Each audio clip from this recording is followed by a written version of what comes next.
सदा वसन्तं हृदयारविन्दं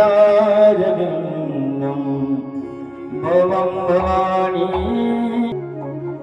ॐ जय शिव ओंकारा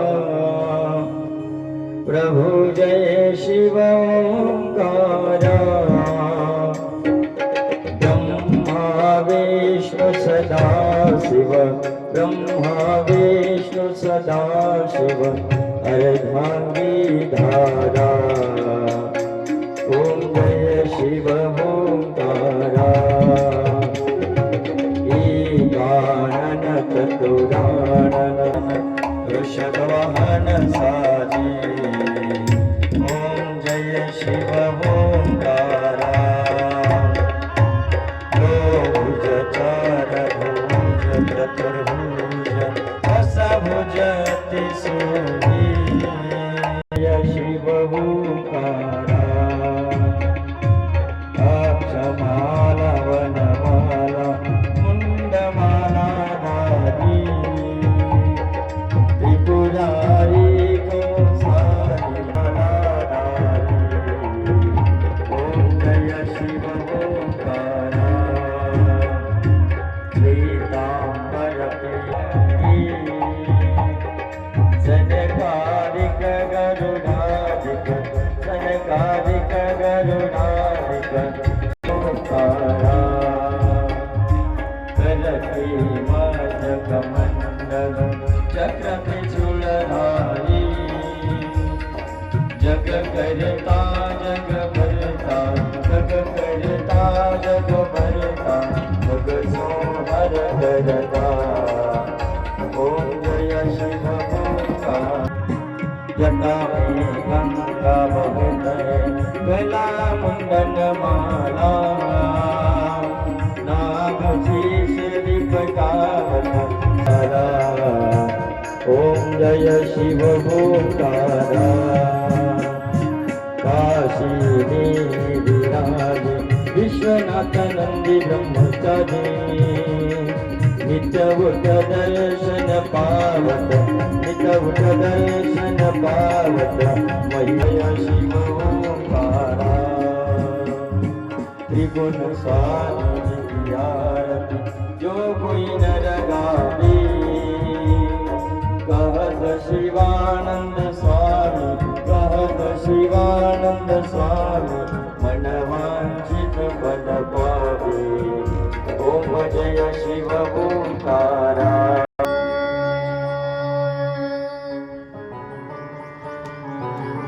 नमः शिवाय।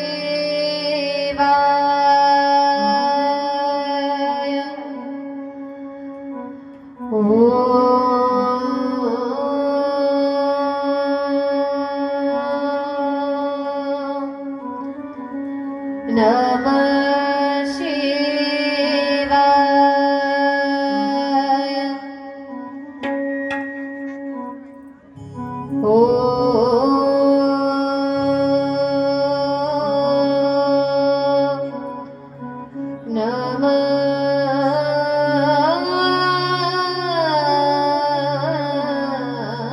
शिवाय।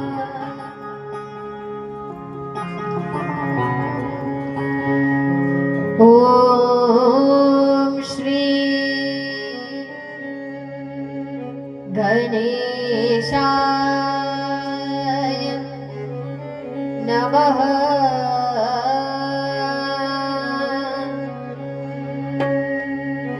ओम Shri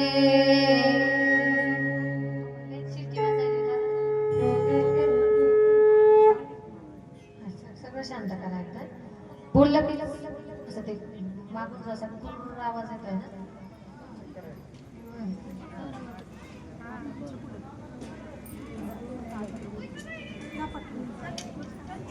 check check check check check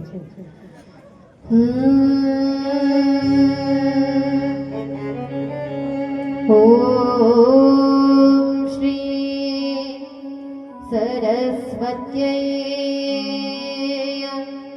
नमः। ॐ श्री गुरुचरणकमलेभ्यो नमः।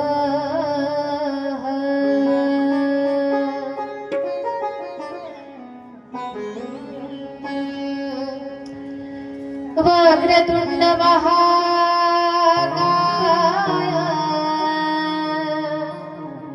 सूर्यकोटि समप्रभ निर्विघ्नं कुरु मे देव सर्वकार्येषु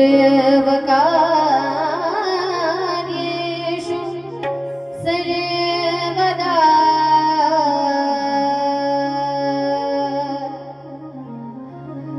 अलंकापुरी पुण्यभूमि पवित्र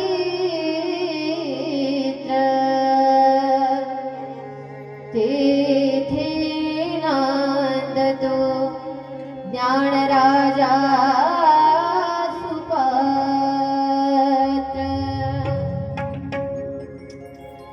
तया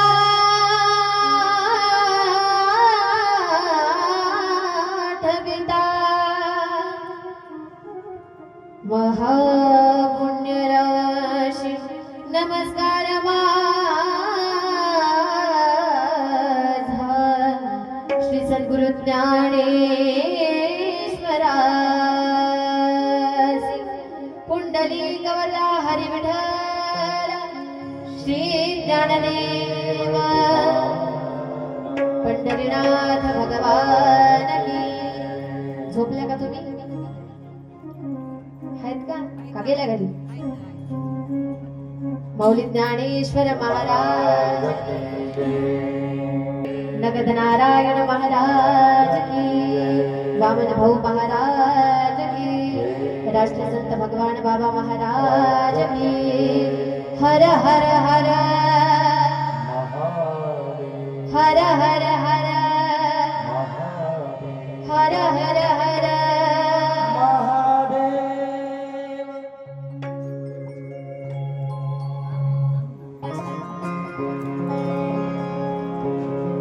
मन आणि वाणी यांना पवित्र करण्यासाठी काही क्षण भगवान भोलेनाथांच्या नामाचा आश्रय घेऊ.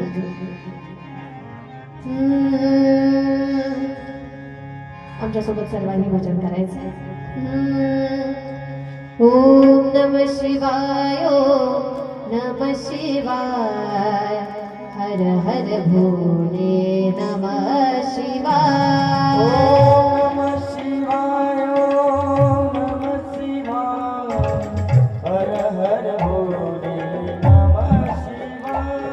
ओम नमः शिवाय ओम नमः शिवाय हर हर भोले नमः शिवाय. ओम नमः शिवाय ओम नमः शिवाय हर हर भोले नमः शिवाय. ओम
उमापती महादेव की, उमापती महादेव की, उमापती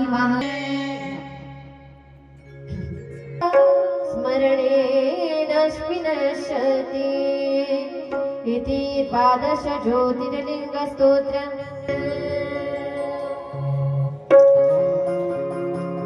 कर्पूर गौरम करुणावतारम संसार सारम भुजगेन्द्रहारम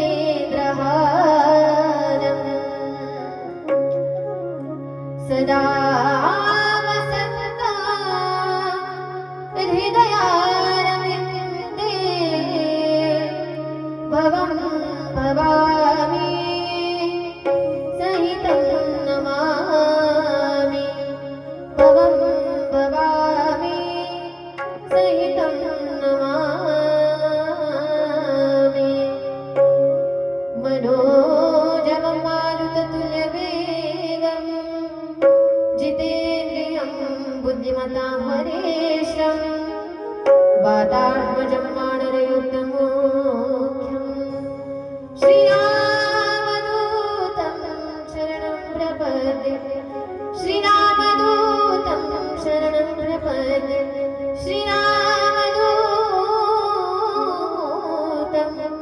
शरणं प्रपद्ये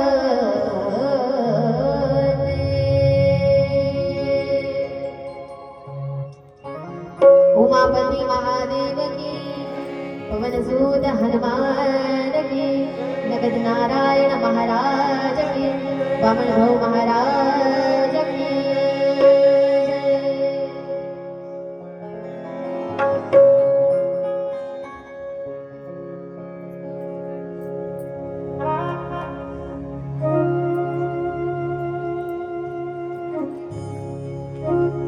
परम मंगलमय अकारण करुणा वरुणालय भक्तवांच्या कल्पतरू भगवान भोलेनाथांची कथा आपण त्या ठिकाणी श्रवण करत आहोत. पाहता पाहता आज कथेचा शेवटचा दिवस, 7वा दिवस. अगदी आपण सर्व ग्रामस्थ मंडळी, तागडगावकर आपल्या सर्वांना द्यावेत तेवढे धन्यवाद करूया. आपल्या सर्वांच्या अथक परिश्रमातून, आपल्या सर्वांच्या धनातून, आपल्या सर्वांच्या सहकार्यातून पूर्णत्वास जात असलेली ही श्री शिवमहापुराण कथा. तसंच आपल्या अखंड हरिनाम सप्ताहाचं 16वं वर्ष नाही का? म्हणजे तुम्ही आमच्यासारखे 16 महाराज लोक वाट्या लावले नाही का? म्हणजे कथाकार मंडळी. बरं, कीर्तनकार तर सोडून द्या, त्यांची गणना जर केली तर म्हणजे मोजता नाही घ्यायची एवढे होतील. कथाकार मंडळी किती वाटे लावले आपण? 16. तुम्हाला एक गोष्ट सांगू, तुमच्या गावचं एक विशेष वाटलं मला. ते विशेष असं आहे, कुठे कुठे गेल्याच्या नंतर महाराज सांगून सांगून सांगून महाराजांचा घसा बसतो. असं करा, असं करा, असं करा. शेवट होतो, पण खालच्याला कळत नाही महाराजाला काय सांगायचं होतं. खरंय बरं, कळत नाही खालच्याला. पण तुमची विशेषता आहे, तुम्हाला जेवढ्या जेवढ्या सूचना व्यासपीठाकडून देण्यात आल्या त्या त्या सूचनेचं तुम्ही पालन केलं म्हणून स्वतःसाठी एकदा जोरदार टाळी वाजवा. मी सहज तुम्हाला कथेच्या पहिल्या दिवशी सांगितलं होतं की आपण ज्यावेळेस भगवंताची आरती करतो नाही का, आरती वगैरे करतो, त्यावेळेस विठ्ठलाची आरती ज्यावेळेस आपण करतो किंवा नाही का आपल्या घरी सत्यनारायणाची पूजा असते वगैरे वगैरे, आपण प्रदक्षिणा पूर्ण मारतो नाही का. पण भोलेनाथांची जर आरती करत असू, त्यांचं जर पूजन करत असू, तर शिवमहापुराण कथा सांगते की त्यांना पूर्ण प्रदक्षिणा मारू नये. हे आम्ही जवळपास प्रत्येक शिवमहापुराणमध्ये सांगतो. जवळपास मी 5 वर्षापासून कथा करते, प्रत्येक कथेत सांगतो. पण गोंधळ असा होतो की महाराज दररोज जरी सांगितलं तरी त्यांच्या लक्षात आयत्या टायमिंगला ते विसरूनच जातात की असं म्हणजे परत असं फिरायचं. पण तुमच्या गावचं कौतुक आहे, महिलांच्या लक्षात राहील नवल नाही. जे 2-4 पुरुष मंडळी आहेत त्यांच्या सुद्धा लक्षात आहे की नाही नाही असं पूर्ण नाही फिरायचं, तर अर्ध्यात फिरून रिटर्न यायचं. म्हणून तुम्ही हे आम्हाला याच्यातून कळतं की तुम्ही जबाबदारीने कथा श्रवण करता. अगदी सर्व माता मावल्या तुमच्या मूल्यातून. नाही तर कसं असतं माहितीये का, माता माऊल्यांचा जर आम्ही विचार केला तर माता माऊल्यांना अध्यात्मामध्ये पैसा खर्च करण्यापेक्षा, नाही का, कुणाला तरी देण्यापेक्षा, सत्संगामध्ये घालण्यापेक्षा आम्हाला साड्या घेण्याचा जरा जास्त उल्हास असतो. असतो का नाही? खरं खरं सांगायचं, आम्हाला जरा उल्हास, श्रृंगाराचा जरा जास्त उल्हास असतो. आम्ही इकडं पैसा खर्च करत नाही, पण तुमच्या तागडगावचं विशेष कौतुक करावं की तुमच्या माता माऊल्या, शेवटी तुम्ही आता लाडक्या बहिणी आहातच, त्याच्यात काय पाहायचं काम नाही, पण त्या लाडक्या बहिणीतला काय जे आहे तुमच्या मनाने तुम्हाला काय द्यायचे ते तुम्ही देताय, नाही का. ही पण फार मोलाची आणि महत्वाची गोष्ट आहे. भोलेनाथ तुमच्याकडून ही कथा करवून घेतायत. काय असतं माहितीये का, कुठलाही कार्यक्रम करायचं झालं तर तो कार्यक्रम करणं सोपं नसतो, नाही का. कुठलाही घ्या तुम्ही, भागवत कथेचं आयोजन करा, रामकथेचं करा, देवी भागवताचं करा, गणेश पुराणाचं करा, नाही तर शिव महापुराणाचं करा, कुठल्याही कथेचं आयोजन करा, करणं सोपं नसतं. त्याच्यामध्ये सगळ्यांचाच मोलाचा आणि महत्वाचा वाटा असतो. असा तुम्ही इथे बसलेल्या प्रत्येक माता माऊल्या, तुमचा फार मोलाचा आणि महत्वाचा वाटा आहे. आता कसं असतं, प्रत्येकाचं नाव मी घेऊ शकत नाही इथे, नाही का. जर तुमचं नाव घ्यायला लागले तर अख्खा दिवस जाईल आपल्याला, रात्रीचे कीर्तन याच्यातच होऊन जातील, नाही का. म्हणून नाव उल्लेख करत नाही, विशेष आहे तुमचा. आपण मनुष्याने स्वतःच्या नावाचं नाही तर भगवंताच्या नामाचं भुकेलं असलं पाहिजे, त्यावेळेस मनुष्याचं कल्याण झाल्याशिवाय राहत नाही, निश्चित कल्याण होतं. पटलं असं तर जरा खणखणटाळी द्या, पुढच्याने द्यायला, मागच्या काय झोपा काढायला का असं माणसाने नामाचं त्या ठिकाणी असलं पाहिजे, देवाचं नाम, की बाबा महाराजजी आम्हाला बाकीचं काही नाही, आम्हाला अध्यात्म सांगा. नाही तर आम्ही कुठे कुठे जातो आम्हाला एकच सांगतात, नाही तर बाकीचं काही असो का नसो, हसू हसू आमचे पोट दुखले पाहिजे. म्हणलं आपल्या जिंदगीचं हसू झालं तरी अजून आपल्याला कथेत कीर्तनामध्ये हसायचीच अपेक्षा आहे, म्हणल्यावर बोलावतच काय, नाही का. पण विशेषता आहे तुमची, तुम्ही सर्व आध्यात्मिक माणसं आहात, संतांच्या भूमीतले आहात, संतांचे संस्कार तुमच्यावरती आहेत, अहो भाग्यशाली माणसं आहात. आपल्या सर्वांना मनापासून धन्यवाद देते माता माऊल्या, पुरुष वर्ग सगळ्यांना मनापासून धन्यवाद. विशेष करून ज्यांच्या मार्गदर्शनाखाली, ज्यांच्या आशीर्वादाने हा सप्ताह चालू आहे, असे असणारे शरीभक्तीपरायण गुरुवर्य शिवाजी महाराज बाबा आहेत, श्री क्षेत्र नारायणगडकर, आणि शरीभक्तीपरायण डॉक्टर नामदेवजी बाबा शास्त्री भगवान गडकर, दोघांच्याही त्या ठिकाणी आशीर्वादातून चालू असलेला आपला हा अखंड हरिनाम सप्ताह, व तसेच ज्यांच्या अध्यक्षतेखाली हा सप्ताह चालू आहे, ज्या आपल्या गावाला महंत म्हणून लाभलेले आहेत. काय माहितीये का, प्रत्येकाची विशेषता असते, नाही का. प्रत्येकाची विशेषता असते. काय असतं, एखाद्या माणसाला ज्ञान असेल ना तर तो कुणाला जवळ उभं राहू देत नाही. थोडस आपल्याला ज्ञान असू द्या, सोपं. तुम्ही चालत असताना तुमच्या सुनाला, मैत्रिणीला उपदेश करा, नाही ग बाई असं नाही, असं असतं. ती म्हणते आधी अगं बसा, मला माहितीये, मी जसं सांगते तसंच करा. ती सुद्धा तुमचं ऐकून घेत नाही. थोडस ज्ञान असेल ना, माणूस कुणाचं ऐकून घेत नाही. पण बाबाजींचं वैशिष्ट्य आहे, अगदी ज्ञानी व्यक्तिमत्व आहे, आणि ते ज्ञान असून सुद्धा एवढं प्रेमळ आणि एवढं सोज्वळ व्यक्तिमत्व आहे की प्रत्येकाच्या मनात त्यांनी त्या ठिकाणी घर केलंय. प्रत्येकाच्या मनात. एवढं सोपं नसतं. तुमच्या सर्वांच्या मनामध्ये घर करणं, आज प्रत्येकाच्या तोंडामध्ये अतुल बाबा, अतुल बाबा, बाबा बाबा, बाबांचंच नाव आहे. ते कमवण्यासाठी त्यांनी किती कष्ट घेतलेत, अगदी स्वभाव सगळ्या गोष्टी बाबांचा. बाबांनी मनापासून धन्यवाद. व तसेच ज्यांच्यामुळे तुमच्या सर्वांच्या दर्शनाचा योग मला लाभला, आपल्या गावचं सुपुत्र, महाराष्ट्रामध्ये ज्यांचं फार मोठं नाव आहे, मृदंग क्षेत्रामध्ये आमचे मोठे बंधुराज शरीभक्तीपरायण सुचित दादा आहेत, त्यांनाही फार मनापासून धन्यवाद. व तसेच ज्यांच्यामुळे व्यासपीठ फार सुशोभित आहे, नाही का, असे असणारे शरीभक्तीपरायण महाराष्ट्रातील नामांकित तबला वादक माऊली महाराज राजुरीकर आहेत. तसेच शरीभक्तीपरायण सिंथची उत्तम अशी साथ करणारे ईश्वर महाराज ना, हा ईश्वर महाराज आहेत, त्यांनाही मनापासून धन्यवाद. व तसेच श्री हरिभक्तीपरायण पॅडची उत्तम अशी साथ करणारे आमचे छोटे बंधुराज, आमचे ओमकार दादा आहेत, त्यांच्यासाठी सुद्धा एकदा जोरदार टाळी वाजवायचे. आमच्या कलाकार मंडळींसाठी जरा जोरदार टाळी वाजवायची. सर्व आहात, आपल्या सर्वांना मनापासून धन्यवाद. विशेष करून साऊंड सिस्टीम वाले दादा, बरं नाही का, हे नसेल तर मजा नाही म्हणून आमच्या साऊंड सिस्टीम वाल्या दादांसाठी जरा एकदा जोरदार टाळी वाजवायची सर्वांनी. दादांनाही मनापासून धन्यवाद. आपण 6 दिवस झालं शिव महापुराण कथेच्या ज्या काही कथा आहेत, जेवढं आपल्याला पाहता येईल तेवढं पाहण्याचा प्रयत्न करत आहोत. कारण ग्रंथ एवढे मोठे आहेत की आपण अख्खं आयुष्यभर तुम्ही ऐकलं आणि मी सांगितलं तरी संपणार नाहीत. कारण त्यांचा सार, त्यांच्या गोष्टी फार मोठ्या आहेत, पण तेवढा वेळ नाही मनुष्याकडे आज. हा, तेवढा वेळ नाही, म्हणून अगदी कमीत कमी साधनेमध्ये जास्तीत जास्त फल कशाने मिळेल अशा पद्धतीने आपण शिवमहापुराण पाहिलेलं आहे. आपण आज कथेमध्ये जे शिवलिंग आहेत, काल आपण काही शिवलिंगाच्या सेवा पाहिल्या, जे काही शिवलिंग आहेत ते कशा प्रकारचे असतात, किती पद्धतीचे असतात हे श्रवण करणार आहोत.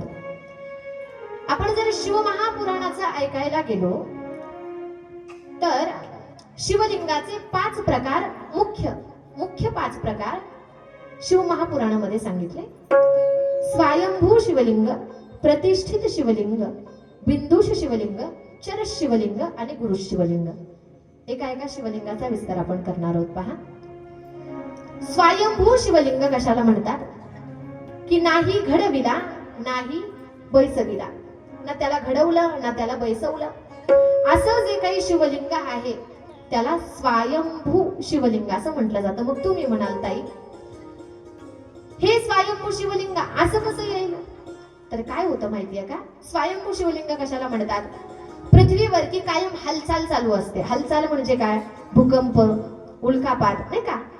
त्याच्यामध्ये काय होतं, जी वर जमीन आहे ती खाली जाते, खालची जमीन वर येते. मग अशा उल्कापातामध्ये जे मागच्या काही काळामध्ये शिवलिंग भूकंपामुळे म्हणा, उल्कापातामुळे म्हणा, पृथ्वीमध्ये गेली आहेत आणि नंतर भूकंप झाला, उल्कापात झाला, परत ती शिवलिंग ज्यावेळेस बाहेर येतात त्यावेळेस त्यांना स्वयंभू शिवलिंग असं म्हटलं जातं. ज्यावेळेस तुम्ही अशा स्वयंभू शिवलिंगाचं पूजन करता त्यावेळेस काय परिणाम होतो, तुम्हाला काय मिळतं, तर शिवमहापुराण कथा सांगते ज्यावेळेस आपण स्वयंभू शिवलिंगाचं पूजन करतो त्यावेळेस माणसाचं आरोग्य चांगलं होतं आणि माणसाला, मनुष्याच्या जीवनामध्ये धन संपदा यांचा लाभ होतो. कशाने, स्वयंभू शिवलिंगाने. आहे का तुमच्याकडं, जायची वेळ आली का आमची, बोला. आहे का, तुम्हाला माहिती आहे का, तुमच्या भागात आहे का, नाही, ठीक आहे, चला. कुठे जर ज्यांना आरोग्य चांगलं हवं असतं त्यांनी स्वयंभू शिवलिंगाचं पूजन करावं. त्याच्यानंतर सांगण्यात आलं बिंदुश शिवलिंग. बिंदुश शिवलिंग कशाला म्हणतात की बिंदुश शिवलिंग, जे शिवलिंग ज्याचा ठसा उमटवला जातो. बघा तुम्ही कुठल्या कुठल्या मंदिरामध्ये जा, पुरातन त्या मंदिरामध्ये भिंतीला शिवलिंग त्या ठिकाणी असतं. बघा धातूमध्ये पाहिले का तुम्ही कधी, चित्र रेखाटलेलं असतं, तुम्ही पाहिलं नसेल, काय करा, घरी गेल्यावर गुगलला सर्च करा, म्हणजे तुम्हाला चित्र येऊन जाईल. बिंदुश शिवलिंग म्हणतात कशाला, मंदिराला ते शिवलिंग अगदी धातूंमध्ये, तांब्याच्या असेल, कुणी चांदीच्या असेल, पितळाच्या असेल, ज्या त्या धातूमध्ये ते शिवलिंग बनवून त्या ठिकाणी भिंतीवरती त्या शिवलिंगाचं पूजन केलं जातं. त्या शिवलिंगाची विशेषता अशी सांगितली की मनुष्याच्या जीवनामध्ये जे काही क्लेश आपल्या जीवनामध्ये आहेत ना, ते क्लेश नाहीसे होतात. कधी, ज्यावेळेस आपण बिंदुश शिवलिंगाचं पूजन करतो. स्वाहा संलिखितं लिंगम शुद्ध प्रणव मंत्रकम यत्र लिंग समालेख्यम प्रतिष्ठा वाहने चरे. म्हटले ज्या घरामध्ये क्लेश निर्माण होत त्या ठिकाणी या बिंदुश शिवलिंगाचं पूजन करायचंय. त्याच्यानंतर 3ऱ्या क्रमांकात शिवलिंगाला बनवलंय कुणी, कारागिराने. त्याला अगदी शिवालयामध्ये आणून, मंदिरामध्ये आणून देवा ब्राह्मणांच्या साक्षीने त्या शिवलिंगामध्ये प्राण ओतले जातात आणि नंतर त्याला नाव प्राप्त होतं प्रतिष्ठित शिवलिंग. ते प्रतिष्ठित शिवलिंग त्याची किमया अशी सांगितली, प्रतिष्ठित तर असेल ना तुमच्या इथे, आहे का गावात, मागच्या तर काय आउट ऑफ कव्हरेज मध्येच आहेत का काय, मला तर काय मिळत लाग ना, आहेत का तुम्ही, आहेत ना, डोक्याच्या वरून चाललंय का, नाही ना, डोक्याच्या वरून डोक्यात चाललंय ना, माझी भाषा कळायली ना, आवाज येतोय ना व्यवस्थित, असं असं करा. तुम्ही बोलायला लागल्यावर मला गप्प बसावं लागेल. असंच होतं. काय करा, माणसाची अवस्थाच ही होते. काय झालं माहितीये का, अशा आजी अशा समोर बसलेल्या होत्या माझ्या कथेत. आता समोर बसलेल्या, कथा चालू झाली, आरती झाली, नमन झालं, आजीबाईंचं एकच चालू. मी टेन्शन मध्ये म्हटलं, आजीबाईंना झालं तरी काय, आजीबाई असं का करतायत. कथा झाली, नमन झालं, नंतर भजनही झालं, मी कथेलाही सुरुवात केली. आजीबाईंचं काही थांबलेच ना, आजीबाईंचं एकच चालू. मला राहवलंच नाही, मी कथा थोडी थांबवली. आजीबाईंना म्हटलं, आजीबाई तुम्हाला नेमकं झालंय काय, म्हटलं तुम्ही असं का करताय. आजीबाई म्हटलं, काय सांगू ताई तुम्हाला. म्हटलं काय झालं. म्हणल्या काही नाही, गडबडीमध्ये शेतातून आले. आता शेतातून आले म्हणलं काहीतरी खावं. आता खावं म्हटलं, खाल्लं झालं की म्हणलं कथेचा आवाज आला, म्हणलं कथेकडे जाऊ. म्हणलं मग झालं काय आजी. म्हणल्या काही नाही ताई, गडबडीमध्ये मला टेन्शन याचं आलंय. माझ्या घरचं जे कुलूप आहे ते कुलूप लागतं, पण त्याचा असा एक स्वभाव आहे म्हटले त्या कुलपाचा, त्या कुलपाला झटका मारल्याशिवाय कळत नाही कुलूप 100% लागलंय का नाही. म्हटलं मग करता काय आजी. आजी म्हणल्या काही नाही ताई, घरी कुलूप लावलंय पण मला टेन्शन यायचंय. कुलूप लावलंय मी, कडी लावलीये मी, पण प्रॉब्लेम असा आहे की मी कुलपाला झटका दिला नाही. म्हटलं मग इथं झटका देता का. आता इथं किती झटका दिला म्हणजे घरच्या कुलपाला झटका बसन का. यांचा हात जरी झटकला बसन का झटका, नाही बसणार. त्याच्यामुळे इथं आलात ना, बस एकाग्र चित्तेने कथा श्रवण करा. प्रतिष्ठित शिवलिंग तल्लिंगं पूजयामि नित्यं पौरुषेश्वरमापुनिया महद्भिर ब्राह्मणो चापि राजपिश्च महाधने. या शिवलिंगाचं पूजन केल्याच्या नंतर काय होतं म्हटले, या शिवलिंगाचं पूजन केल्याच्या नंतर एक नाही असंख्य फायदे. एक नाही म्हटले असंख्य फायदे. काय काय फायदे तर शिवमहापुराण कथा सांगते. जर तुम्ही अशा प्रतिष्ठित शिवलिंगाचं पूजन मनोभावे केलं तर मनुष्याला ज्या गोष्टीची भीती आहे, माणूस कशाला जर भीत असेल तर तो मृत्यूला भीतो. माणसाला वाटतं लवकर काय मरण येऊ, काही बी व्हावं, पण मरण येऊन ज्यांना ज्यांना वाटतं आमचं आयुष्य वाढावं, नाही का, ज्यांना ज्यांना वाटतं आमचं आयुष्य वाढावं, अशांनी अशा प्रतिष्ठित शिवलिंगाचं पूजन करायचं. त्याने होते काय म्हटले, आयुष्याची वृद्धी होते. दुसरं म्हटले, तुम्हाला धनलाभ होतो. तुमच्या आयुष्यामध्ये तुम्हाला यश मिळतं. काय असतं माहितीये का, माणसाकडे एखाद्या व्यक्तीकडे धन असतं, सगळ्या गोष्टी असतात, पण तो व्यक्ती ज्यावेळेस त्या धनातून काहीतरी काम करायला जातो त्यावेळेस त्या व्यक्तीच्या हाताला यश लागत. असे कितीतरी उदाहरणं तुम्ही पाहिले असतील. गावात काही चले ना, पैसा थोडा जास्त झाला म्हणून शिरूरला जाऊन धंदा टाकला, पण तिथे सुद्धा चालला का, ज्यावेळेस कामाला यश येत नाही त्यावेळेस अशा व्यक्तीने भोलेनाथांचं म्हणजे प्रतिष्ठित शिवलिंगाचं पूजन करावं. जी लेकरं शिकतायत, जी बाहेर आहेत, ज्यांना वाटतंय की आमचं काम व्हावं, आमचा अभ्यास व्हावा, आमच्या लक्षात राहावं, सगळ्या गोष्टी व्यवस्थित व्हाव्या, अशा व्यक्तींनी सुद्धा, अशा लेकरांनी सुद्धा प्रतिष्ठित शिवलिंगाचं पूजन करावं. भगवान भोलेनाथ त्यांना त्या ठिकाणी विद्या त्या ठिकाणी देतात. विद्याची त्या ठिकाणी त्यांच्या आयुष्यामध्ये त्यांना प्राप्ती होते. त्याच्यानंतर जे सांगण्यात आलं ते म्हणजे चर शिवलिंग. आता काय माहितीये का, हे जे मी तुम्हाला 3 शिवलिंग सांगितले, स्वायंभू, कुठले कुठले सांगितले, स्वायंभू बोला कितवा, स्वायंभू. दुसरं कुठला सांगितलं, हा बिंदुश. तिसरं प्रतिष्ठित. स्वायंभू, बिंदुश आणि प्रतिष्ठित 3 सांगितले.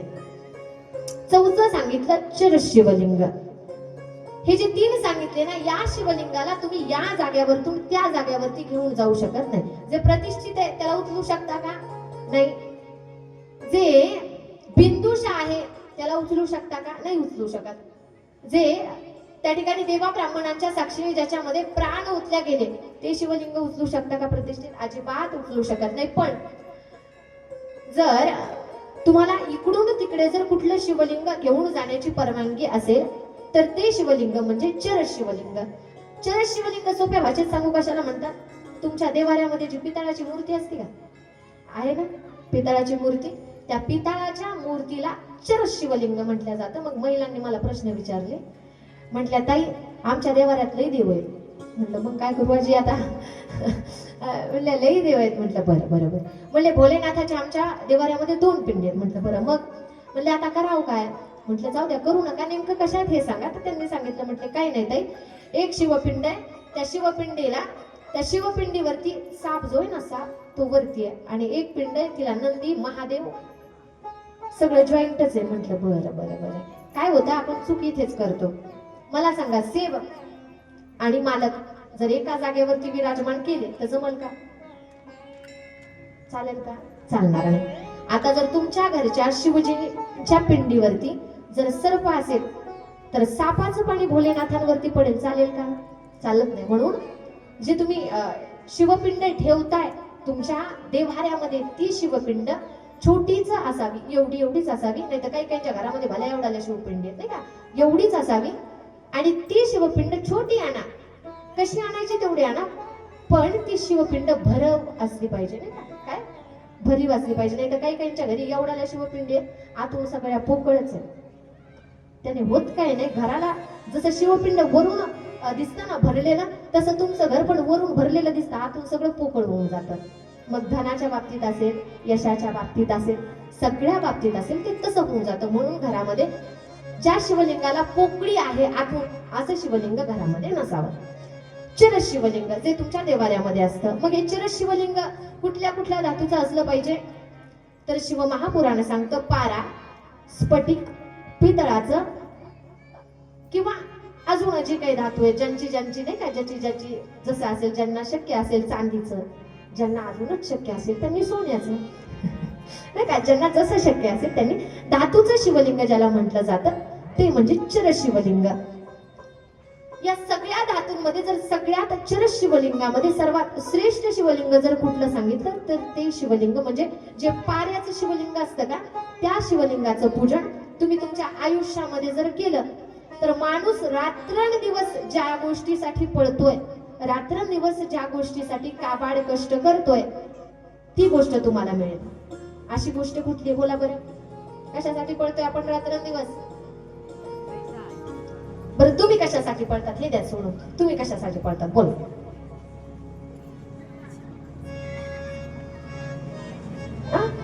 याच्यातून काय मिळावं अशी तुमची अपेक्षा असते? समाधान. त्याच्यासाठीच पळताय ना आम्ही. माणसाची अवस्था काय होते माहितीये का, माणसाला असं वाटतं नाही एवढं कमवल्याच्या नंतर आनंद मिळेल, तेवढं कमवल्याच्या नंतर आनंद मिळेल, असं झालं म्हणजे आनंद मिळेल, तसं झालं म्हणजे आनंद मिळेल. पण माणसाचं होतं असं, माणसाला 2 लाख रुपये पाहिजे या नादामध्ये माणसाकडे जे 50,000 रुपये आहेत, माणूस त्याचा चांगला उपभोग घ्यायचं सोडून त्याच्या पाठीमागं लागतं. आता त्याच्या पाठीमागं लागलं की गोंधळ असा होऊन जातो. याचा आयुष्याची मर्यादा आहे ना, काहीतरी आयुष्याची काहीतरी मर्यादा आहे. देवाने देताना आयुष्याची एक सीमा दिली आहे, त्या चौकटीत राहून आपल्याला देवाचं नामचिंतन वगैरे सगळं करायचंय. मग ते करत असताना आपण ज्याच्यासाठी पळतो ते म्हणजे सुख. सुख कशाला म्हणतात? ज्याच्यामध्ये आपल्याला समाधान वाटेल, ज्याच्यामध्ये माणसाच्या आयुष्यामध्ये माणसाला समाधान मिळेल, त्याला आपण म्हणतो सुख. मग याचं समाधान तुम्हाला कशाने मिळेल म्हणले, ज्यावेळेस तुम्ही अशा चरस शिवलिंगाचं त्या ठिकाणी पूजन कराल त्यावेळेस तुम्हाला त्या ठिकाणी समाधान मिळेल. आता काही काहींची अडचण अशी असते की ताई सगळं आहे, पण काही काही महिलांना फार हे असतं की नाही आमच्या घरात काहीतरी वाचतच, आमच्या इथं काहीतरी होतच नाही का. बऱ्याच जणींनी मला प्रश्न विचारले म्हणून सांगते, असंच होतं आम्हाला भीतीच वाटते वगैरे वगैरे. अशा व्यक्तींनी सुद्धा चरस शिवलिंगाचं पूजन करावं. जर तुम्ही चरस शिवलिंगाचं पूजन केलं तर होतं काय सांगू, घराचं रक्षण साक्षात देवाधिदेव महादेव करत असतात. म्हणून चरस शिवलिंगाचं पूजन आपण करायचंय. त्याच्यानंतर 5व्या क्रमांकाचं जे शिवलिंग आहे ते शिवलिंग म्हणजे गुरु शिवलिंग. आता गुरु शिवलिंग आहे, तुम्ही म्हणाल ते गुरु शिवलिंग कशाला म्हणतात? तर पहा, गुरु शिवलिंग म्हणजे तुमचे जे गुरु आहेत, गुरु केलेत का सगळ्यांनी? तुम्ही केले मागच्या माना खाली काहीच केले ना, केले ना?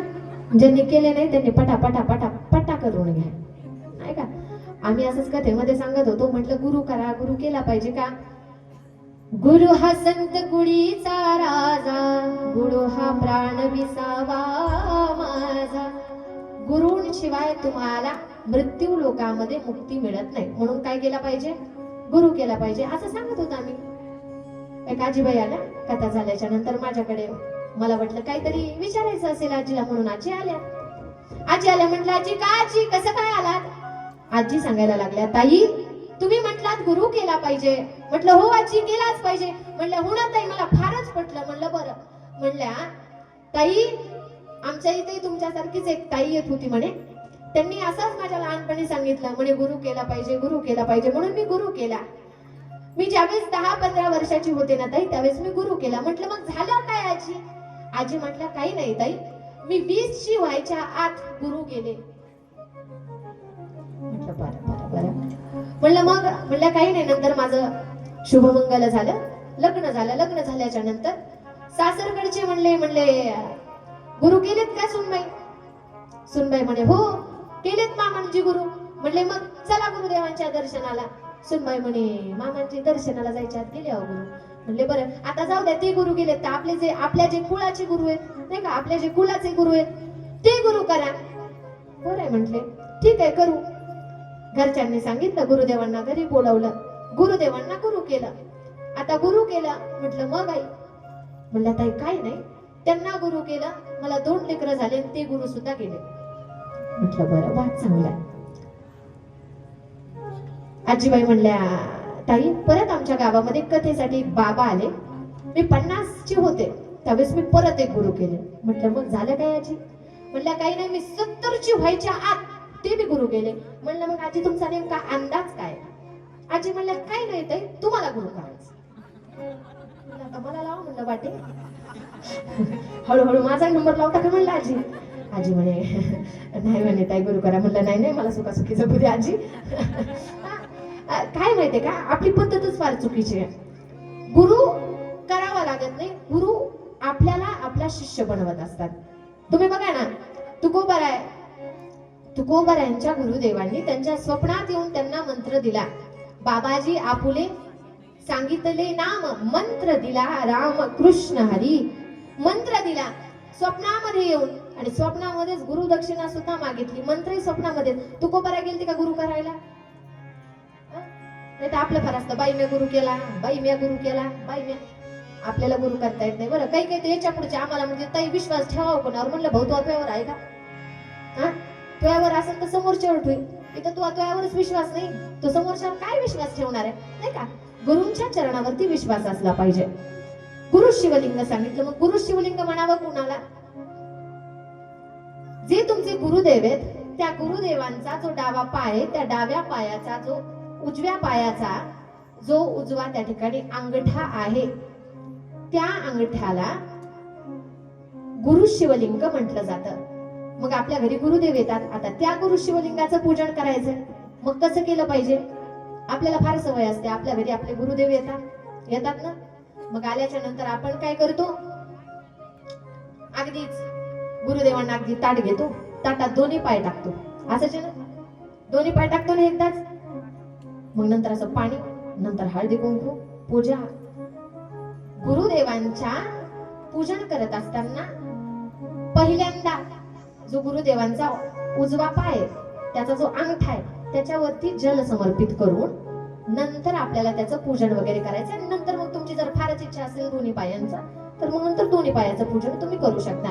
ज्यावेळेस अशा गुरुदेवांचं, अशा गुरु शिवलिंगाचं पूजन तुम्ही तुमच्या आयुष्यामध्ये करता, त्यावेळेस परिणाम असा होतो की तुमच्या आयुष्यामध्ये कितीही क्लेश असू द्या, कितीही भांडण असू द्या, काहीही असू द्या, त्या सगळ्या गोष्टी जागच्या जाग्यावरती नष्ट होतात. मग अगदी सुनाचं सासूचं जमत नसेल तरीही, बाप लेकाचं जमत नसेल तरीही, नवरा बायकोचं जमत नसेल तरी सुद्धा, कारण आपलं शास्त्र सांगतं एका बाजूला गुरु आणि एका बाजूला 33 कोटी देवता. बरं का? जर तुम्हाला 33 कोटी देवतेचा शाप असेल आणि एका गुरुचा आशीर्वाद असेल तर 33 कोटी देवतांचं सुद्धा काहीच चालत नाही. आणि तिथेच जर 33 कोटी देवतांचा तुम्हाला आशीर्वाद असेल आणि एका गुरुचा जर तुम्हाला शाप असेल तर आयुष्यामध्ये तुमची उन्नती कधीच होत नाही. बरं, कधीच होत नाही. त्याच्यासाठी गुरु करणं फार महत्वाचं आहे. त्यांच्या चरणाशी निष्ठा असणं त्या ठिकाणी फार महत्वाचं आहे. म्हणून गुरुदेवांच्या चरणावरती निष्ठा ठेवा. त्यात सर्वात पहिले गुरु करा. असो, त्या ठिकाणी अशा पद्धतीचे काही प्रमुख शिवलिंग सांगितले. याच्यानंतर आपण जी 12 ज्योतिर्लिंगाची कथा आहे की जे स्तोत्र आपण दररोज म्हणतोय त्या 12 ज्योतिर्लिंगाच्या कथा त्या ठिकाणी पाहणार आहोत. गुरु शिवलिंगाचं पूजन केल्याच्या नंतर अजून फायदा असा होतो, माणसाला 3 प्रकारचे दोष आहेत. कालसर्पदोष, पितृदोष आणि शैल्यदोष. ज्यावेळेस तुम्ही अशा शिवलिंगाचं पूजन करता त्यावेळेस हे तिन्ही दोष नाही करतात. जवळपास आपल्या प्रत्येक घरामध्ये पितृदोष आहेच, नाही का? जर तुम्हाला वाटत असेल तो कुठेतरी कमी व्हावा तर गुरुदेवांची सेवा केली पाहिजे. गुरु शिवलिंगानेच का नाहीशी होतात? कारण ती गुरुदेवांची सेवा आहे. मग गुरुदेवांची सेवा करा. आणि तुमच्या ज्याने जर नसेल शक्य, नाही का, प्रत्येक वेळेस गुरु कुठे घरी येणार, तुम्ही कुठे दर्शनाला जाणार, तर अशा वेळेस गुरुचरित्र नावाचा ग्रंथ मिळतो. त्या ग्रंथाचं पारायण शास्त्रयुक्त पद्धतीने त्या ठिकाणी आपण केलं पाहिजे. त्यावेळेस कुठे आपल्याला समाधान प्राप्त होतं. चला, आपल्याला ज्योतिर्लिंगाच्या कथा त्या ठिकाणी श्रवण करायच्या. त्याच्या अगोदर एक 10 मिनिटे भगवान भोलेनाथांचं भजन त्या ठिकाणी घेऊया.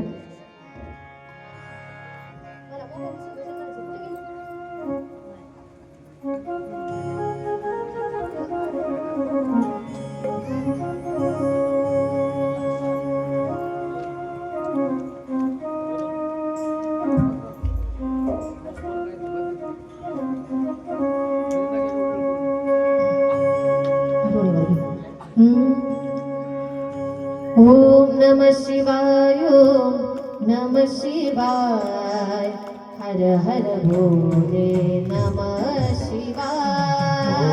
नमः शिवाय, नमः शिवाय, हर हर भोले नमः शिवाय. नमः शिवाय, नमः शिवाय, हर हर भोले नमः शिवाय.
जय जरा असा उद्याचा ना असं जरा खाल्ल्यासारखा हा.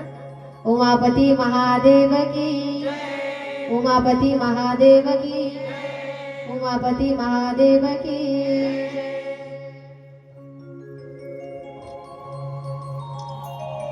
जे 12 ज्योतिर्लिंग स्तोत्र आपण दररोज त्या ठिकाणी म्हणत आहोत. 12 ज्योतिर्लिंग.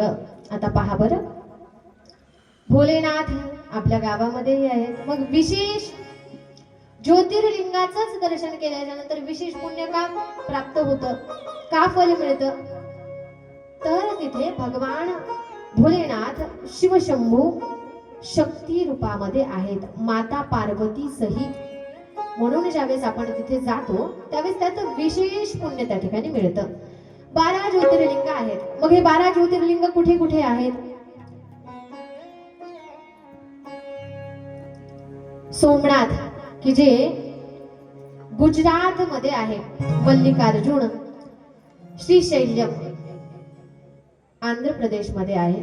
त्याच्यानंतर महाकालेश्वर की ज्या महाकाल भगवंताची आपण कथा पाहिली, त्या महाकालेश्वराचं त्या ठिकाणी उज्जैन म्हणजेच मध्य प्रदेश मध्ये, ओंकारेश्वर मध्य प्रदेश मध्ये, वैद्यनाथ परळी महाराष्ट्र आपल्याला जवळ आहे, रामेश्वरम तमिळनाडू मध्ये, नागनाथ हिंगोली मध्ये, विश्वेश्वर वाराणसी उत्तर प्रदेश मध्ये, कृष्णेश्वर औरंगाबाद संभाजीनगर मध्ये आपल्या, केदारेश्वर केदारनाथ मध्ये म्हणजेच उत्तराखंडामध्ये आहे, त्र्यंबकेश्वर नाशिक मध्ये आहे आणि भीमाशंकर पुणे महाराष्ट्र मध्ये त्या ठिकाणी आहे.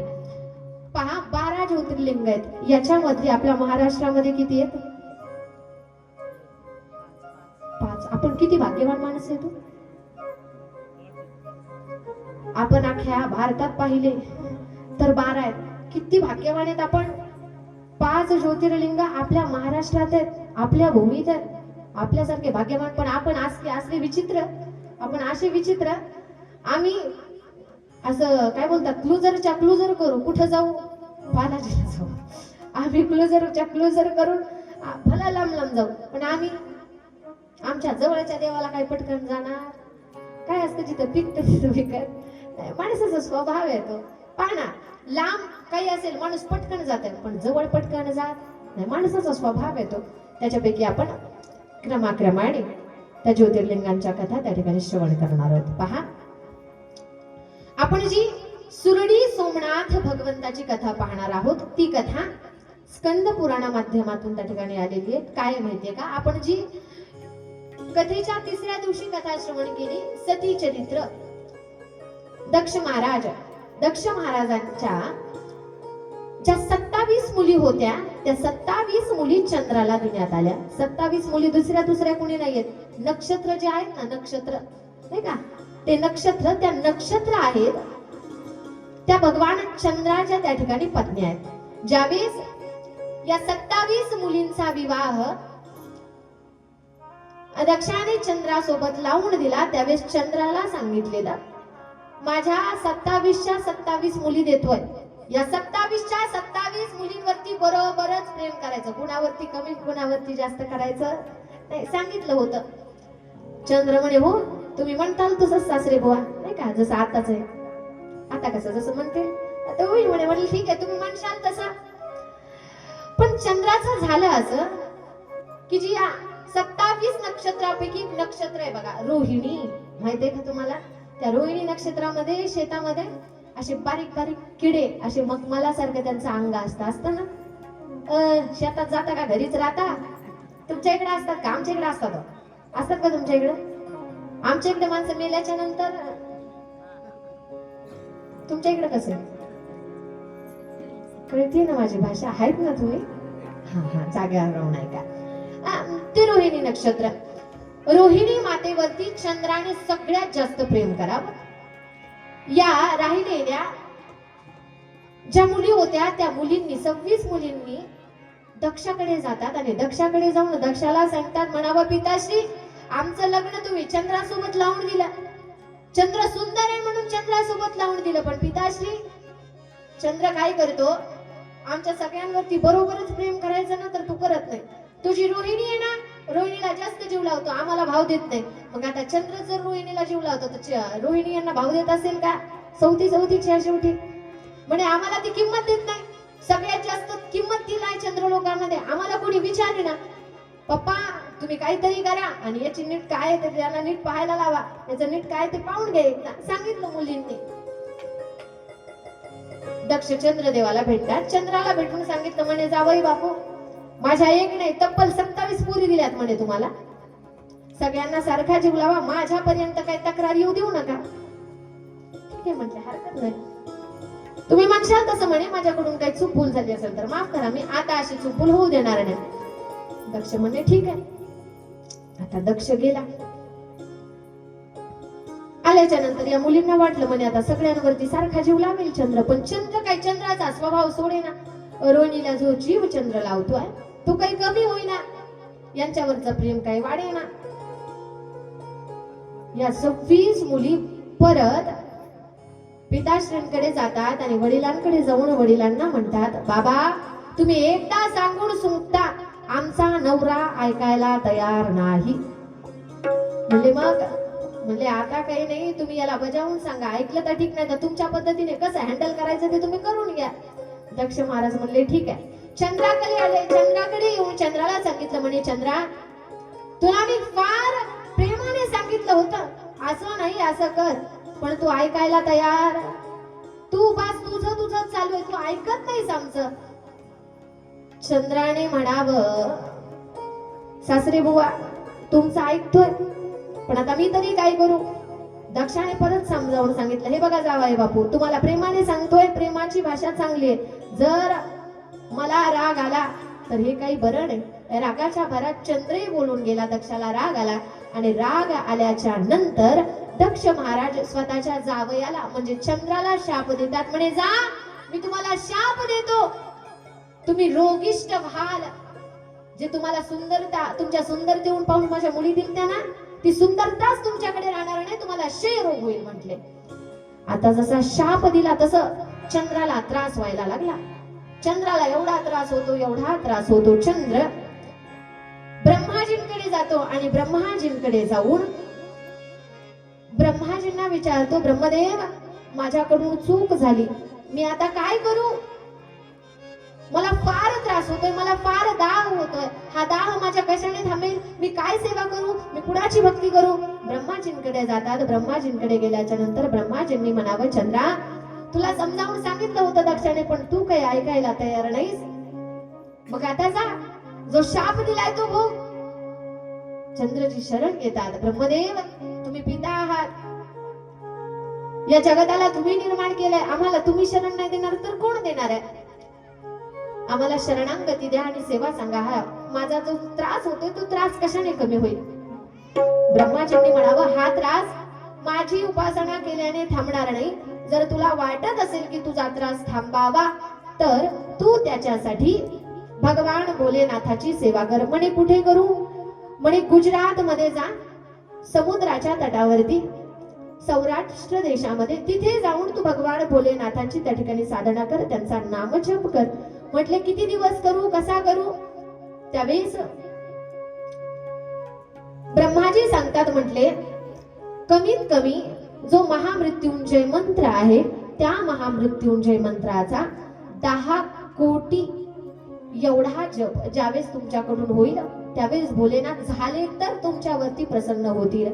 इकडे चंद्र भगवान म्हणतात, ब्रह्माजी त्रासच एवढा होतोय, आता पर्याय काही राहिला नाही. म्हणे मी लगेच निघतो सौराष्ट्र देशामध्ये आणि तिथे जाऊन मी भगवान भोलेनाथाची साधना करतो. चंद्र भगवान गुजरात मध्ये समुद्राच्या काठावरती सौराष्ट्र देशामध्ये भगवान भोलेनाथांना त्या ठिकाणी प्राप्त करून घ्यायचंय म्हणून समुद्राच्या काठावरती भगवान भोलेनाथांचं नामचिंतन करतात. ओम त्र्यंबकं यजामहे सुगंधिं पुष्टिवर्धनम्. ओम त्र्यंबकं यजामहे सुगंधिं पुष्टिवर्धनम्. गुरुवारुकमिव वन्दनां मृत्युमोक्षीयमामृताम्. ओम त्र्यंबकं यजामहे सुगंधिं पुष्टिवर्धनम्. गुरुवारुकमिव वन्दनां मृत्युमोक्षीयमामृताम्.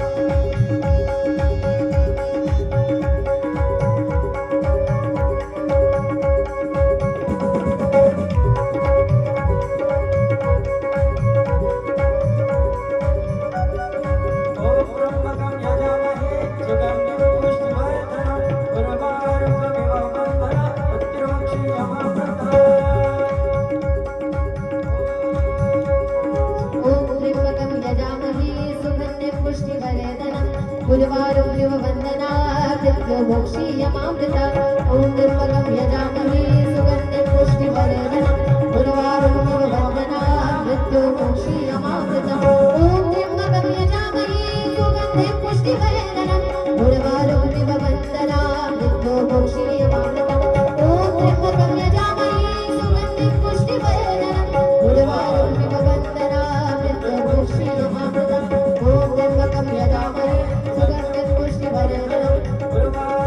ॐ त्र्यम्बकं यजामहे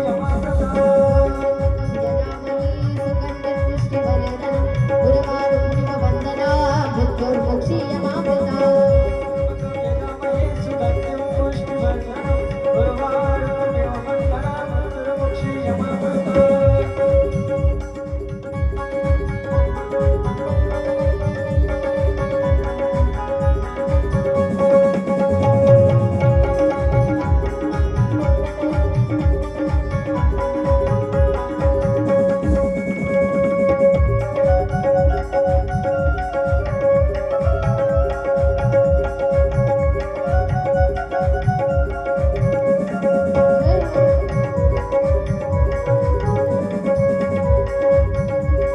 वन्दना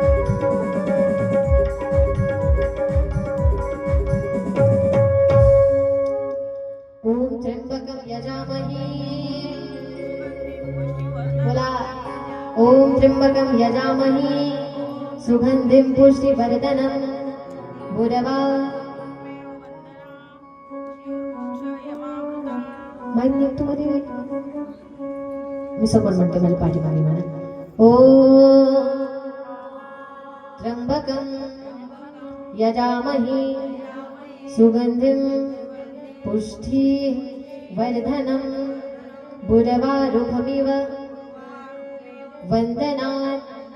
मृत्युर्मोक्षी यमामृता ॐ त्र्यम्बकं यजामहे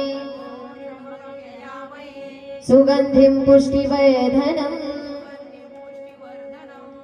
गुरुवारुकमिव वन्दनात्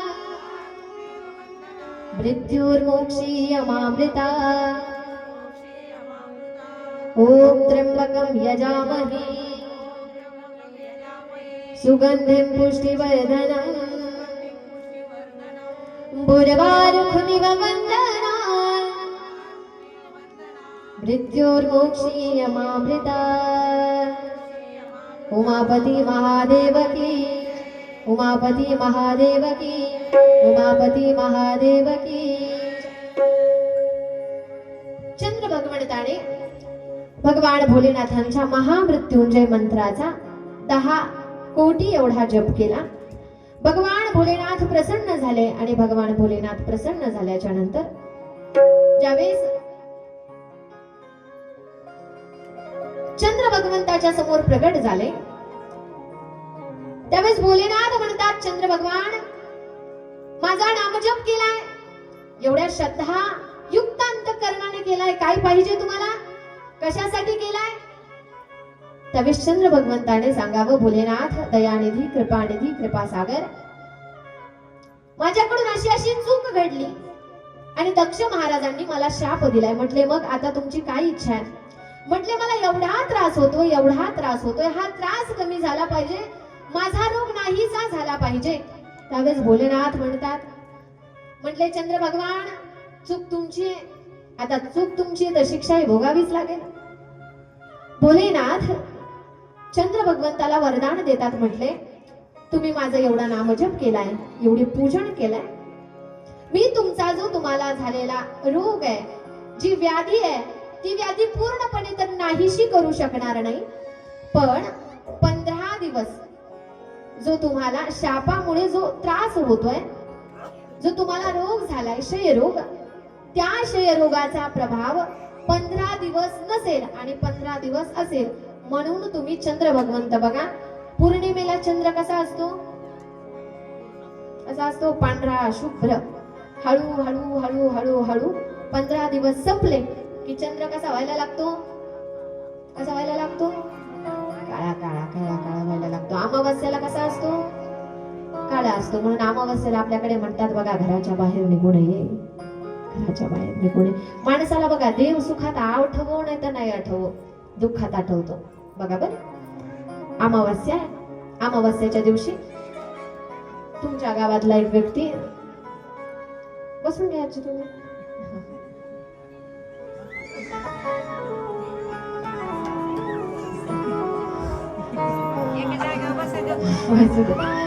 फक्त अलीकडे एवढं का नाही तर मला स्टेजवर उतरावं लागेल म्हणून. काय अडचण नाही. उमापती महादेव की, उमापती महादेव की, उमापती महादेव की. चला.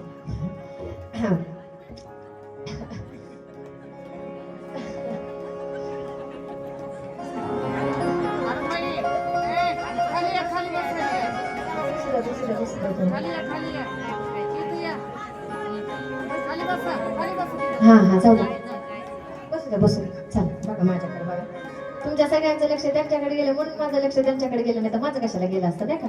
तुम्ही सगळ्या इकडे बघायचं सोडून तिकडे बघायला. मला वाटलं कोण आले, भोलेनाथ आले का काय म्हणलं, मन लागले तिकडं. जर आपली अवस्था झाली, अमावस्याची दिवस आहे, काळी रात्र, तुम्ही चुकून चुकून दुसऱ्या गावाला गेले आणि गावाच्या जवळ जाणं आणि तुमची 4 व्हीलर बंद पडणं आणि गाडीत तुम्हीच असावेत फक्त एकटेच. काळोखी रात्र, तुमची 4 व्हीलर बंद पडली, बाहेर उतरलात तुम्ही. आता बाहेर उतरल्याच्या नंतर तुम्ही विचार करताय, अरे दररोज तर उजेड असतो, आज तर अंधारच दिसतोय. मग लक्षात येतो, अरे आज अमावस्या आहे, आज अमावस्या आहे. आजूबाजूला पाहिलं कुणी मिळतंय का नाही का, गॅरेज काहीतरी कुणी माणसं गिणसं काहीतरी व्यवस्था होईल. आजूबाजूला पाहिलं यांनी, अरे बापरे स्मशानभूमी. ज्यांना स्मशानभूमी दिसाली यांच्या पायाखालची जमीनच सरकून जाते. हे म्हणतात, देवा वाचव रे बाबा, ज्या माणसाने आयुष्यात कधी राम राम राम राम म्हणला नाही, तो म्हणतो जय हनुमान ज्ञान गुण सागर, जय कबीर सिद्ध कृष्ण कर, राम दूता तुझे तुमल दामा अन्य तू, राम राम राम राम राम राम चालू होतं का नाही त्याचं. आयुष्यात कधी त्याने राम राम नाही म्हणू द्या, पण म्हणतो का नाही राम राम राम राम. आणि तेवढ्यामध्ये असं कुत्र्यांनी इवळावं, हा म्हणतो आपलं काय खरं. मग याच्या डोक्यात येतं, याच्या आजोबांनी लहानपणी याला सांगितलेलं असतं, राजा अमावस्येच्या दिवशी घरातून बाहेरचं झाड आहे, त्या वडाच्या झाडाखाली आहे बरं, ते बरोबर अमावस्याच्या 12 वाजता बाहेर येतं. होतं का नाही. इतकी भीती आहे आपल्याला, आहे तरी त्या गोष्टी नाही असं नाही. तो क्षयरोग भोलेनाथ सांगतात, म्हटले अमावस्येला तुमचा रोग पूर्ण होईल, पण पौर्णिमेपर्यंत तो कमी कमी असा कमी जास्त होत राहील. म्हणून 15 दिवस तुमचा प्रकाश चांगला असेल, 15 दिवस तुम्हाला त्या रोगाचा प्रभाव जाणवेल. चंद्र भगवंताने म्हणावं, ठीक आहे भोलेनाथ. भोलेनाथ सांगतात, चंद्र भगवान हे सगळं होईल, पण त्याच्यासाठी इथे कुंड आहे. मग म्हटले त्या कुंडामध्ये तुम्ही स्नान करा. म्हटले ठीक आहे, त्या कुंडामध्ये स्नान केल्याच्या नंतर जो तुमचा रोग आहे तो रोग कमी होईल. ठीक आहे म्हटले. चंद्र भगवान त्या कुंडामध्ये स्नान करतात. कुंडामध्ये स्नान केल्याच्या नंतर भोलेनाथांना चंद्र भगवान विनंती करतात, भोलेनाथ जसा माझा रोग तुम्ही कमी केला तसंच आता इथे माझा रोग कमी केलाय तुम्ही, त्यामुळे माझी विनंती आहे तुम्हाला की तुम्ही कायम इथे राहावं. भोलेनाथ म्हटले तथाच तुम्ही इथे राहतो. वरदान मागितलं, म्हणले जसा माझा रोग कमी झाला ना शिवशंभो, तसंच इथे कोणी अशा व्याधीने ग्रसित असणारा व्यक्ती जर आला आणि त्याने मनोभावे तुमची जर पूजा केली, या कुंडामध्ये श्रद्धायुक्त अंतःकरणाने जर त्याने स्नान केलं तर त्या माणसाचा तो रोग नाहीसा व्हावा. भोलेनाथ म्हटले तथास्तु. म्हणून आजही तुम्ही जर सोमनाथला गेलात, सुरडी सोमनाथला जर गेलात तर तिथे जे सोमनाथ कुंड आहे त्या कुंडामध्ये अजूनही ज्यांना बघा त्वचेचे काही रोग असतात नाही का, ज्यांना जे दिसणारे रोग आहेत, त्वचेचे कुठलाही शरीराचा रोग असेल, ज्यावेळेस तो व्यक्ती तिथे श्रद्धापूर्वक अंतःकरणाने सोमनाथ कुंडामध्ये ज्यावेळेस स्नान करतो, त्याची जी व्याधी आहे ती हळूहळू हळूहळू कमी व्हायला लागते. का तर चंद्र भगवंताला भोलेनाथांनी दिलेलं वरदान आहे. एकदा मोठ्या प्रेमाने जय जयकार करायचा. सुरडी सोमनाथ भगवान की जय. त्याच्यानंतर मल्लिकार्जुनाची कथा आपण श्रवण करणार आहोत. 3 प्रदक्षिणा मारायच्या होत्या. गणपती बाप्पांनी आई वडिलांना प्रदक्षिणा मारली. कार्तिक स्वामी पाठीमागे राहिले. कार्तिक स्वामी रुसून क्रोंच पर्वतावरती निघून गेले, म्हणजेच मामांच्या गावी निघून गेले. आता लेकरू किती जरी दिवस मामांच्या गावी राहिलं तरी त्याला आई वडिलांची आठवण येते, म्हणजे येतेच. आता हे मामांच्या गावी राहतात, बराच काळ उलटून गेला. यांना आई वडिलांची फार नंतर माता पार्वती कार्तिक स्वामींना सांगतात, बाळा तुझी भक्ती पाहून आम्ही आलोय, चल आता. त्यावेळेस कार्तिक स्वामी म्हणतात, आई मी येणारच आहे, पण जशी मला आठवण होऊ लागली माझा आणि तुमचा वियोग झालता, इथे साधना केल्यामुळे तुम्ही मला मिळाला, तसंच या मल्लिकार्जुन क्षेत्रावरती जो कोणी व्यक्ती येईल त्याने जर मनोभावाने माझ्या समोर अगदी तुमची पूजा करत असताना, तुमची पूजा याच्यासाठी करतोय तो व्यक्ती की आमचा असा असा व्यक्ती आहे, त्याच्यापासून आमचा असा असा दुरावा झालाय, तो व्यक्ती आम्हाला मिळवू द्या, अशी जर कोणी प्रार्थना केली तर जो व्यक्ती लांब गेलाय, दुरावलाय, सापडत नाहीये, त्या व्यक्तीची आणि त्या माणसाची भेट तुम्हाला घालून द्यावी लागेल. भगवान भोलेनाथांनी आणि मा पार्वतीने त्या ठिकाणी आशीर्वाद त्या मल्लिकार्जुन क्षेत्राला दिला आणि तिथे आजही भोलेनाथांसहित माता पार्वती आहेत. जे जे मल्लिकार्जुनला गेले असतील त्यांना माहितीये, तुम्ही कुठल्याही शिवालयामध्ये गेले एक शिवपिंड असते, बरोबर, पण मल्लिकार्जुनला 2 शिवपिंडी आहेत. त्या 2 शिवपिंडी म्हणजे एक माता पार्वती आणि एक म्हणजे भोलेनाथ असं असणारं मल्लिकार्जुन क्षेत्र. महाकालेश्वर असे बरेच त्या ठिकाणी 12 ज्योतिर्लिंगांच्या 12 कथा आहेत. पण असो, त्या ठिकाणी आपली वेळ संपत आली. बऱ्याच वेळापासून त्या ठिकाणी तुम्ही बसलेले आहात. आज कथेचा शेवटचा दिवस आहे. नंतर ग्रंथपूजनही होणार आहे, नंतर आरती होणार आहे, आपल्याला वेळ होणार आहे. म्हणून एक 10 ते 15 मिनिट सगळ्यांनी जागावरती उभं राहायचं आणि सुंदर असा सगळ्यांनी हला हला हला जय हो.